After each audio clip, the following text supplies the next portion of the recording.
నాకు ఈ చదవటాలు రావట్లేదన్నా, నేను ఒక ఆటో కొనుక్కుంటా. బేవర్స్ గా తిరక్కోకుండా బాధ్యతగా ఆటో తీసుకొని తిప్పుకుంటానంటున్నావు కదా, పద ఇప్పిస్తాను పద. సరే అన్న. అన్నా 5 లక్షలు కూడా చేయదు కన్నా, 2 లక్షలని ఎలా చెప్తామన్నా? నీకు ఈ రోజు ఈ బండి 2 లక్షలు కమ్మి నీకు చూపిస్తా. అన్నా ఇక్కడేనన్నా ఆటోలు అమ్మేది? ఇప్పుడేనా?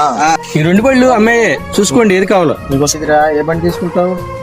ఇది చూడు, ఈ బండి బాగుందన్నా, ఇది తీసుకుందాం. బండి ఎంత బ్రదరు?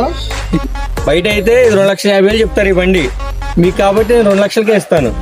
బండికి రూపాయి పెట్టుబడి లేదన్నా, మీరు తీసుకెళ్లి బయట తోలుకోవటమే అన్నా. ఇక మీకు దగ్గర డబ్బు. ఆటో తోలటం నా వల్ల కావట్లేదన్నా, అమ్మేద్దామన్నా. సరే అయితే అన్నా, బండి అమ్మేద్దాం అనుకుంటున్నాం అన్నా, ఎంత వస్తాయి? ఈ బండికి 1,00,000 కంటే ఎక్కువ రావండి దీనికి. అన్నా మరీ 1,00,000 ఏంటన్నా, 1,50,000 ఇవ్వండి అన్నా, ఏదో ఒక వ్యాపారం అన్నా చేసుకుంటాను. 2 లక్షలు పెట్టి కొనుక్కొని వెళ్ళాము, వారం రోజులు కూడా అవ్వట్లేదు, మళ్ళీ ఇప్పుడు ₹1,00,000 అంటారేంటన్నా? 1,00,000 మించి రూపాయి పిల్లగాడు రాదు.